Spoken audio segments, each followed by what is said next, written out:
দেশজুড়ে প্রায় 5 দিন ধরে যে বৃষ্টি চলছে তা আজ শুক্রবারও চলতে পারে। তবে আবহাওয়া অফিস বলছে আগামী 24 থেকে 48 ঘন্টার মধ্যে পরিস্থিতি স্বাভাবিক হবে।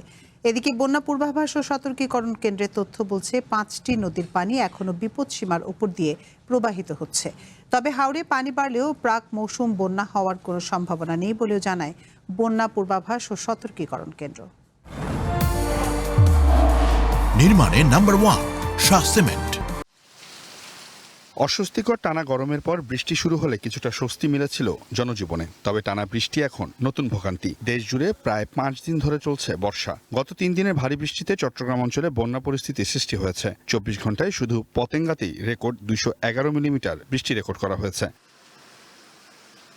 রাজধানীতেও বিভিন্ন এলাকাতে সৃষ্টি হয়েছে জলাবদ্ধতা। সাপ্তাহিক ছুটির দিনে অফিসগামী মানুষের দুর্ভোগ কিছুটা কম হলেও যারা সাপ্তাহিক বাজারে গেছেন তারা পড়েছেন দুর্ভোগে। এই সমান পানি হয়ে যায়, এখানে আর কোনো আমাদের কোনো নামার আর কোনো গতি নাই। ড্রেনেজ ব্যবস্থা না থাকার কারণে এই পানিগুলো সব সময় জমে। সাধারণ বৃষ্টি হলেই পানি জমে যায়। বাথরুম তো সব এখন তলাই গেছে, আমরা বাথরুম করতে পারি না। ওই ভোলা বানের পলিতে করে বাথরুম করাই পরে এই হালাইয়ে দেই।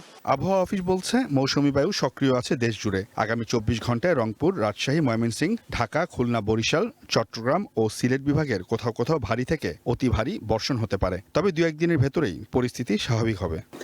কিছুটা কমেছে, তবে আবার খুলনা ডিভিশন, তারপরে রাজশাহী, রংপুর এদিকে বৃষ্টি গত 2 দিনে বেড়েছে। সামনের 24 ঘন্টাতে বৃষ্টি আরও কমবে, তবে একবারে আহামরি ওইভাবে কমবে না। আমরা আশা করছি যে এখনও ধরেন নেক্সট 48 ঘন্টা থেকে 72 ঘন্টার ভিতরে বৃষ্টি অনেকটা কমে আসবে। এদিকে বন্যা পূর্বাভাস ও সতর্কীকরণ কেন্দ্র জানিয়েছে আগামী কয়েকদিনের বন্যা পরিস্থিতির মূলত বৃষ্টির ধরনের উপর নির্ভর করবে। বৃহস্পতিবারের তুলনায় পরিস্থিতি সামান্য উন্নতি হয়েছে। গতকাল 6টি নদীর পানি বিপদসীমার উপরে ছিল, আজ তা কমে 5টিতে নেমেছে। বর্তমানে 5টা নদীর 9টা স্টেশন বর্তমানে বিপদসীমার উপর দিয়ে প্রবাহিত হচ্ছে। এগুলো মূলত আমাদের বান্দরবান এবং কক্সবাজার জেলার সাঙ্গু মাতামুহুরী, সে সাথে মৌলভীবাজার এবং হবিগঞ্জ জেলার মনুখোয়াই নদী বর্তমানে বিপদসীমার উপর অবস্থান করছে। এছাড়াও কুশিয়ারা নদী 2টা পয়েন্ট বিপদসীমার উপরে রয়েছে। বন্যা পরিস্থিতি হয়তো অব্যাহত থাকবে, কিন্তু খুব একটা খারাপ হওয়ার আশঙ্কা এই মুহূর্তে আর নেই। দেশের 127টি পানি পর্যবেক্ষণ স্টেশনের মধ্যে 79টিতে নদ নদীর পানি বেড়েছে, 43টিতে কমেছে এবং 5টিতে অপরিবর্তিত রয়েছে বলেও জানায় বন্যা পূর্বাভাস ও সতর্কীকরণ কেন্দ্র। Seoul Ahmed, one news, Dhaka.